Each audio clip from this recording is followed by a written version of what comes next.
Okay, so we'll start with the last talk of the day. It will be given by Sourav Chakraborty from ISI Kolkata. So he'll tell us about testing of codes in the huge object model. So thanks first of all to the organizers for organizing this beautiful 2-week school come workshop stuff, and it was very nice. But again, I should apologize to the organizers and for other people also that this talk is possibly not exactly in the theme of the rest of the talks at least. So although there is codes involved, let's see where it goes. So the thing that I will start with is regarding on our work which came out in Colt, and there's some follow-up work. So I will talk about it later. So it is work with Arijit Ghosh, who is my colleague at Indian Statistical Institute, Eldar Fisher at Technion, Gopinath Mishra, who is right now at NUS but will be moving to IMSC soon, and Shayantan, who is also at NUS, and he's a postdoc there.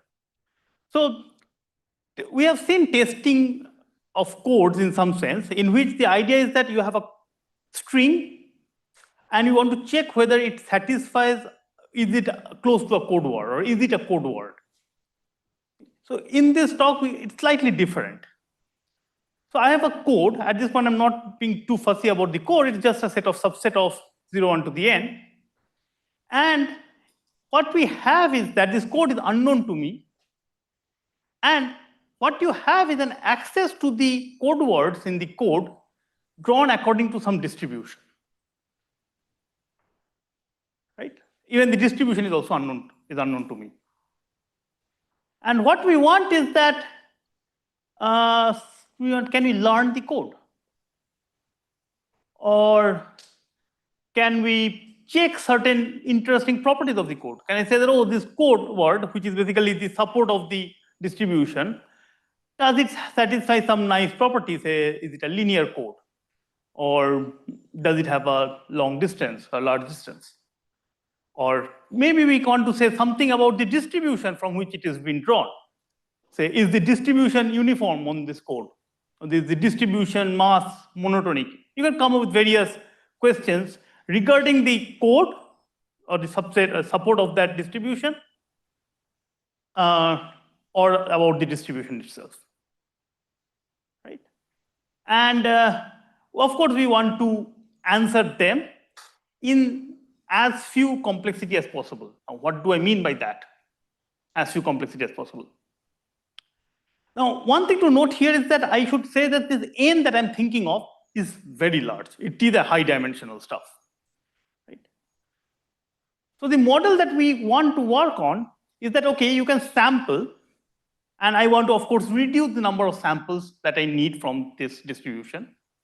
But even after I get a sample, each sample is a string of length n, and I don't want to read that whole thing. I want to just read a few bits of this sample. So this one I can query in some sense. I can say, oh, okay, what are this ith bit, jth bit of this? The samples I have no control of. It comes according to the distribution. But the querying I can do. And I want to optimize both these things. I want to optimize both the number of samples as well as the number of bits I am querying from the code words or from these samples. So this model was introduced by Goldreich and Ron in 21, and it was named as the huge object model. And this is the basically problem that I'm going to look at. Again, because it is the last talk of the day, after a long day, I am not going to be very technical. I mean, although the results and all, unfortunately, are way too technical, but I will try to be as non-technical as possible.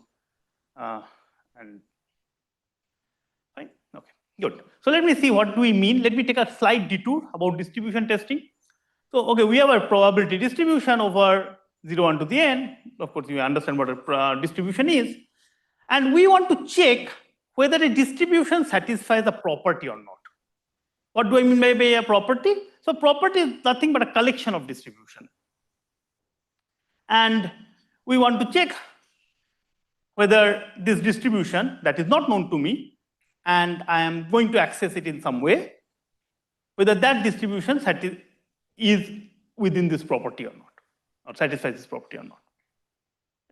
And how are the distributions given? Again, I'm just repeating the kind of huge object model concept. Again, you can draw samples from this distribution. You can access the bits of this distribution using queries.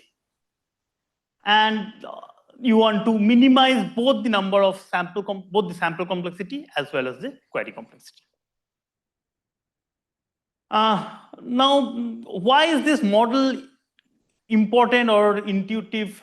There's lots of nice properties, but again, let me just here is a slightly more generic thing of this one. So think of this like a graphic kind of a pictorial description of this model. So if you can draw samples, say x1 to x, whatever k is the samples. Now, these samples I don't have any control of again.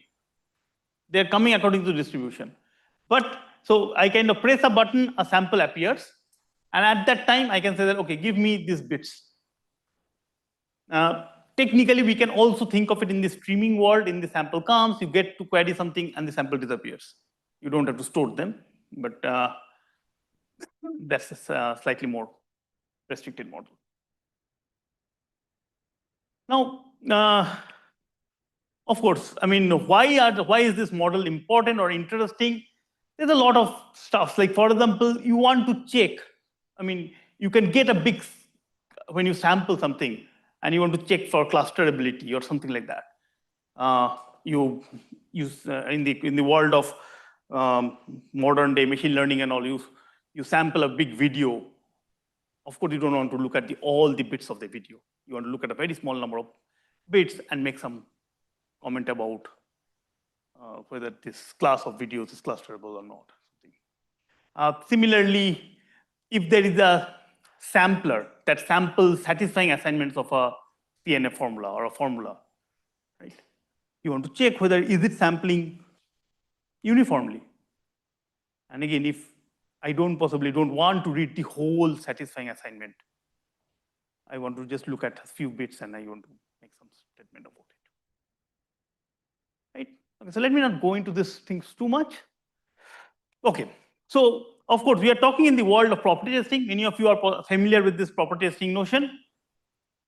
So what do we want? So we have this property P, and we want to design an algorithm that will be given this access to this distribution using whatever ways, and I want to accept a distribution D if it is close to satisfying this property or far from satisfying this property. Now, sometimes we also say that we accept if it is in the property or reject if it is far from being the property. And what do I mean by far and close? Here, note that this property this thing they're talking about is the distribution, right? So we have to talk about a distance measure on distributions. And the distance on distributions, you have seen a lot of such measures. For example, you can talk about the total variation distance or what is known as the L1 distance. But if these distributions are on big strings, then L1 distance seems to be a bit harsh of a distance to talk about. Because if the two strings are slightly off, the distance kind of counts it as one loss. So in this talk, in this model, what is usually considered is what is known as the earth mover distance. So here is the formal definition of the earth mover distance. I don't want to go into these details here at this time of the day. Let me give you a more of a pictorial definition. So say I have this distribution, which I say 20% times a picture of a dog is coming, 30% times a picture of a cat is coming, and 50% time a picture of a bird is coming. And another distribution in which there are different things, but this is not the same thing. So there are 50% times a picture of a bird is coming, but this bird is not same as this bird. Similarly, for the dogs, these two dogs are not same, neither is two cats are same. So ideally the thing is that you pay kind of in a fractional way. You pay, so here is like, of course, if you look at the L1 distance, because these two dogs are different, they would have contributed this, the distance between these two distributions would have been completely bit one. But here, thing is that you pay less for as long as the distance between these two things are same, similar or low. Right? So coming back to this concept of distribution over strings, so I have a distribution over string, so I have distribution of code, say, and I have another distribution over code. Now, if I can change each of the codes or code words slightly so that the distribution on this new changed set of codes is same, then I would say that these two L1, this R2 distances are low here. Good. Now, let me introduce another concept. It's called this index invariant property. Now, this is something that will be kind of easy to motivate to the audience here. That think that I have a code word, right? It's a subset of, it's a set of strings of 0, 1 to the n. Now, what is the property of that code? Code is that if I permute all the code words or all the strings with a particular permutation, it still remains a code of the same structure. So if there exists a permutation on the bits of the strings, so that when I permute all the strings with that permutation, we basically have the same structure, then we say that these things are invariant, index invariant.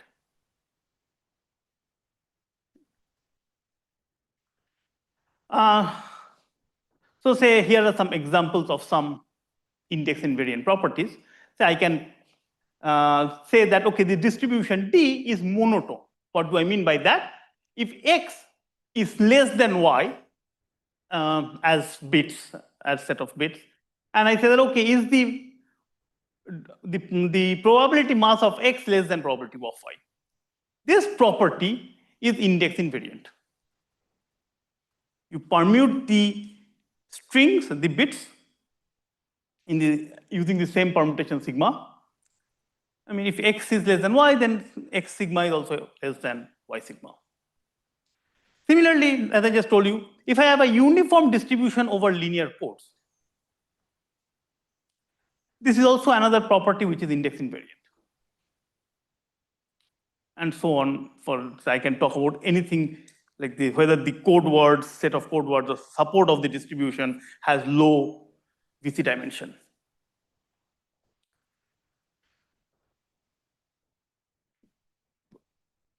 So let me come back to our goal here.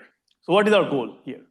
So I have a property P, which is an index invariant distribution. And I want to check whether this distribution that I have access to through some random sampling, is it in P or is it far from P? P is the property of, index invariant distribution property. Yeah, thanks. P is the index invariant distribution property. And I would like to check this one. Maybe we can make our life slightly more challenging. I can say that, can you just learn the distribution completely? And this question can be asked like, what properties can be tested using constant number of queries or samples? Can you characterize them? Yeah. Are you working kind of this learning goal? Is it like with probably 1 minus delta? Yeah. With probability, I have to be correct with probability 1 minus delta. Yeah. So I'm, everything is under, I have that delta amount of error I'm allowed. Okay. So this is the problem. Now in the next, whatever, 10 minutes or 15 minutes, I will try to explain what we have and what we don't have, and try to answer that. Okay, sure. Okay, so let's try to be back. So think of the learning of a distribution. This seems to be the hardest one. So I have a distance, I have a distribution D. I want to sample and query some bits of the samples. And at the end of the day, the learning of a distribution says that I want it to output a distribution D tilde that is kind of earth mover distance close to the original distribution. Now this is kind of easy if you are allowed to query a lot of bits. If you query a lots and lots of samples and query all the stuff, you can do it easily. But we don't have that access, right? So what can we do? So this is the earth mover distance. If you are familiar, it is the Wallerstein distance. It's the Wallerstein distance between the distributions. Yeah.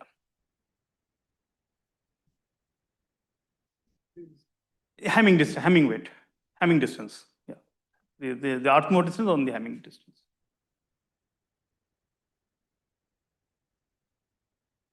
Okay. Okay, so let me take a slide again at detour. So here, let me define something. So I will try to say what we can do now. And this is not necessarily all of it, but so we call a distribution to be clusterable. Now this distribution doesn't matter that much. It's basically the support is such that I can split the support into S partitions. I can partition the supports into S things, such that the first partition has some low probability, and the rest of them has such that each of them kind of are within some nice ball. I am partitioning. If I can partition the whole, space into some partitions, so that each of them are basically kind of within a Hamming distance something of each other. So they are somehow close. And of course, there is some small bad set of points which has low probability. If a distribution satisfies this thing, this is called clusterable. Now, this is not a very exciting, possibly, property to have, but it's still nice.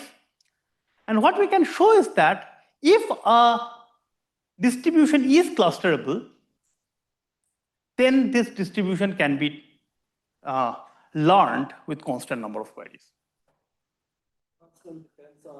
The constant depends on the parameters there.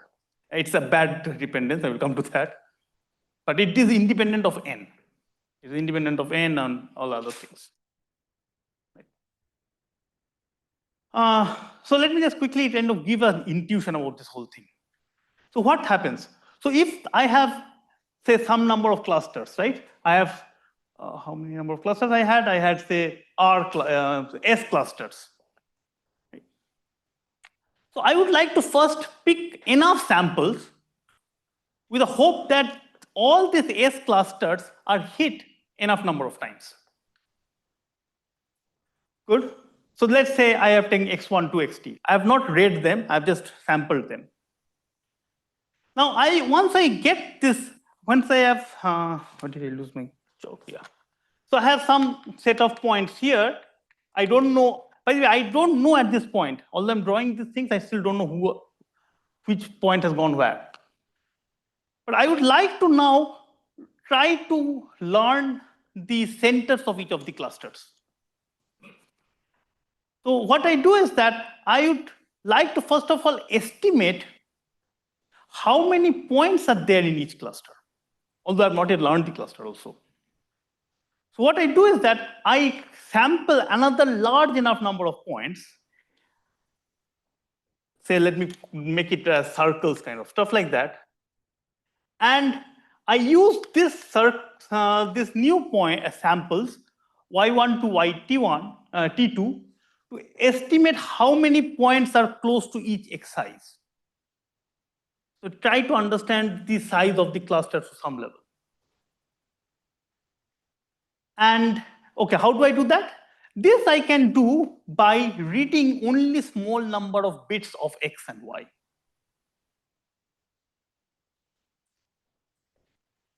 Now, once I'm done that, so say I have this set of Xi's, so I have X1, X2 till XTI, I have these samples are there, and I kind of will read some set of bits from this Xi's. I would have understood this kind of these columns over here in some sense. I get some samples of these columns, and I use these columns to create vectors which are Z1 to Zt by kind of repeating these columns enough number of times.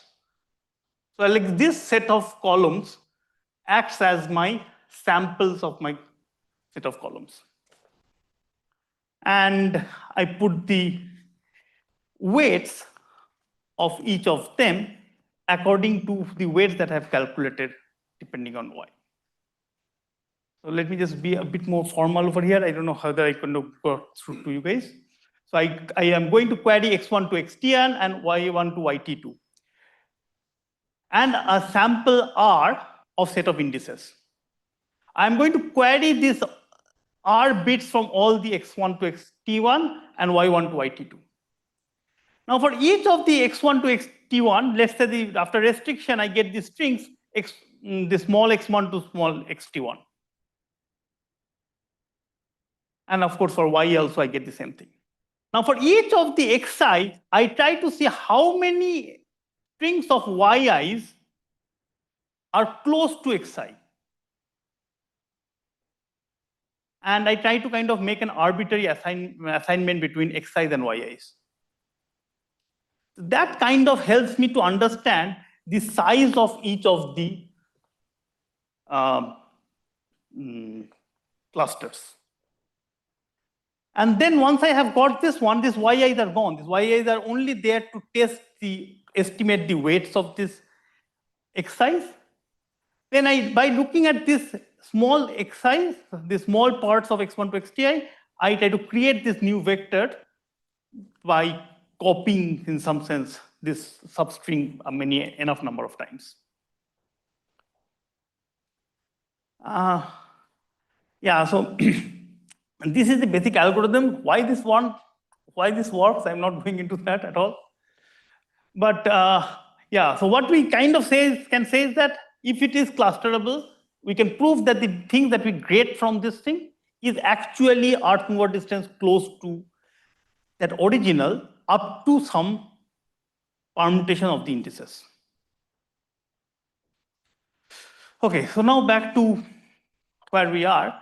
Okay, so how much time do I have? 6 minutes? Okay, so I will try to. Okay, so there is this concept of VC dimension. If you are familiar with it, nice, but I don't want to go into the definition properly here.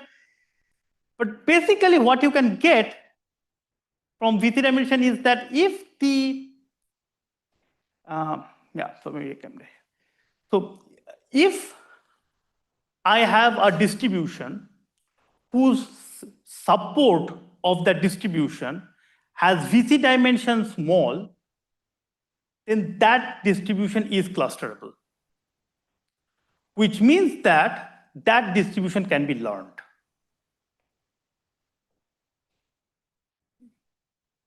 So if I write this formally, what happens is that if I have an unknown distribution D, such that this D has a VC dimension at most D, so I don't need to know these D things. I can give an algorithm, the algorithm that I kind of sketched, will be able to read or learn this distribution D. What do I mean by that? It will output a distribution D prime such that this D prime is close in earth mover distance to some permutation of D. And if it is not then it would not make a mistake. So in some sense, the VC dimension constant implies it can be learned.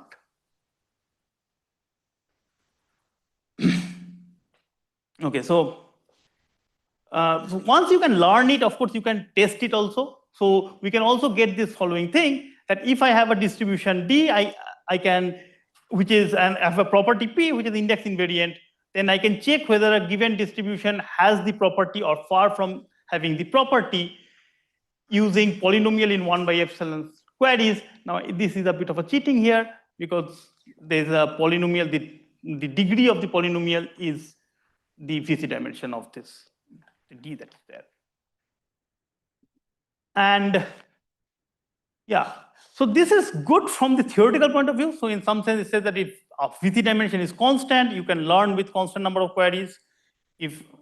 But that constant is not good. It's like exponential in 2 to the power D, the VC dimension, and double exponential in this T, the query complexity. Now, while this dependency is tight, what do I mean by that? We can create distributions. So we can create index invariant properties with VC dimension D, in which we can prove that you need that many number of samples and that many number of queries. Let me skip this one, the proof of it. But one thing to note is that so what we have proved, that if the VC dimension is constant, then it can be learned using constant number of queries. Constant is exponential in D. But this one is not a characterization of testable properties. There can be lots and lots of other properties for which you can test using constant number of queries. So if you are familiar with this world of property testing, there is this thing of, is testing whether a distribution or any input has the property or far from having the property, is it easier than testing it? So this is actually easier than testing it is close or far. So this is called the non-tolerant version. For that, do you need, for the tolerant version, do you need more number of samples or queries than the intolerant version? So in this paper, in this year's talk, we have actually proved that for this, any index invariant property, doesn't matter here VC dimension or not, if you can test this non-tolerant version using constant number of queries or samples, you can also test the tolerant version also with constant number of queries. So that in this case, tolerant and non-tolerant are kind of same. Again, this proof, I would have loved to give this proof, but it uses some heavy-duty regularity lemma on strings, and I of course don't have time for it or at this time. So let me quickly, yeah. What do you mean by fault? It means that we have some errors in. Sorry, which one? Here, this close. Does this. So without So like this, the codes can be changed a little bit, right? But not enough, not so much. So that is kind of how much can you change is captured in the eta in terms of the Weizmann distance level. So it's not exact what it can be. Yeah. Okay, so I will conclude actually. So what we have got is that we have proved that the constant VC dimension implies you can test using constant number of samples. Constants are not good, exponentially bad. We have also shown that we can prove that in the index invariant property, non-tolerant and tolerant are same. But we have not yet completely classified the set of things that can be tested. So I leave here, I think this is a particular problem that will be interesting for the people here, that for certain class, can you come up with certain codes for which you can test say whether the distribution is uniform over a code of this form easily using less number of queries. So this is slightly different from locally testable codes and all other stuff like that, because you are sampling from the code words and you're talking about the whole code word in a sense. So you kind of draw random code words and check whether the code words are kind of close to being correct. So are there interesting code words for which you can test in this huge object model using some less number of codes? So I think I will stop here, and let me thank all of you, particularly Jaykumar, for helping us, allowing us to organize this thing. Thanks.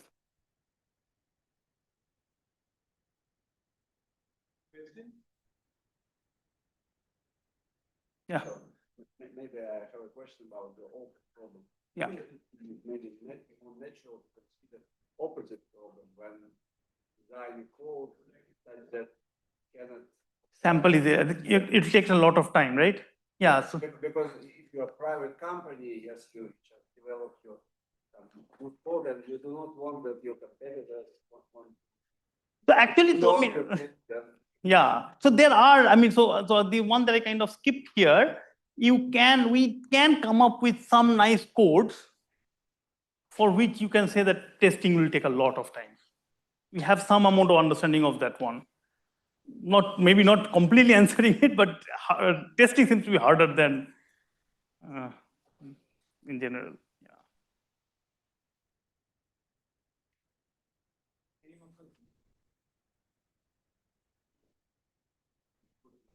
Yeah.